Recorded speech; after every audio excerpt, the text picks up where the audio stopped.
عابس بن ابی شبیب شاکری نے مزید کہا کہ جب بھی میری ضرورت پڑے گی میں دریغ نہیں کروں گا، آپ کی رکاب میں اس شمشیر کے ساتھ جو کہ میرے ہاتھ ہے دشمنوں سے جنگ کروں گا، اس سے میرا مقصد صرف رضائے خدا اور اس کی جزا ہے۔ اس کے بعد حبیب ابن مظاہر کھڑے ہوئے اور کہا، خدا تم پر رحم کرے، جو تمہارے دل میں تھا اسے مختصر جملوں کے پیرائے میں زبان سے ادا کر دیا۔ انہوں نے اپنی تقریر جاری رکھتے ہوئے کہا، خدا کی قسم میں بھی عابس کی مانند آپ کی مدد کے لیے تیار ہوں۔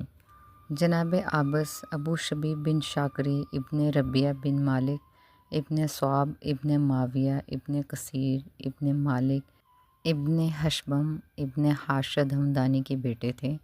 آپ نہایت بہادر، رئیس، عابد شب، زندہ دار اور امیر المومنین حضرت علی ابن ابی طالب علیہ السلام کے مخلص ترین ماننے والوں میں سے تھے۔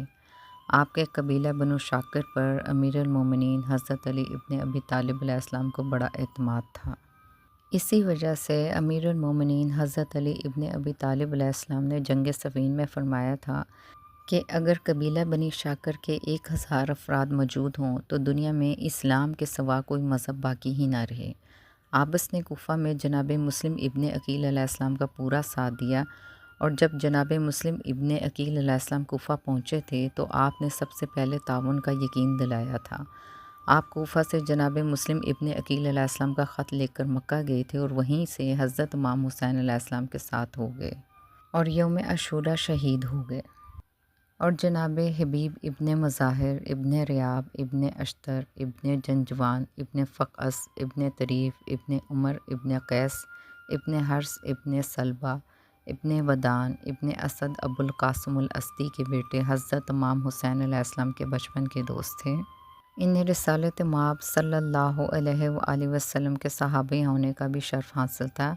یہ اصحاب امیر المومنین حضرت علی ابن ابی طالب علیہ السلام میں بھی تھے اور ہر جنگ میں شریک رہے۔ آپ خاندان بنو اسد کے معروف فرد تھے اور حضور پاک صلی اللہ علیہ وآلہ وسلم، جناب امیر المومنین حضرت علی ابن ابی طالب علیہ السلام، جناب حضرت امام حسن المجتبیٰ علیہ السلام اور حضرت امام حسین علیہ السلام کے وفادار ساتھی تھے اور مولا علی علیہ السلام کے شاگرد خاص تھے۔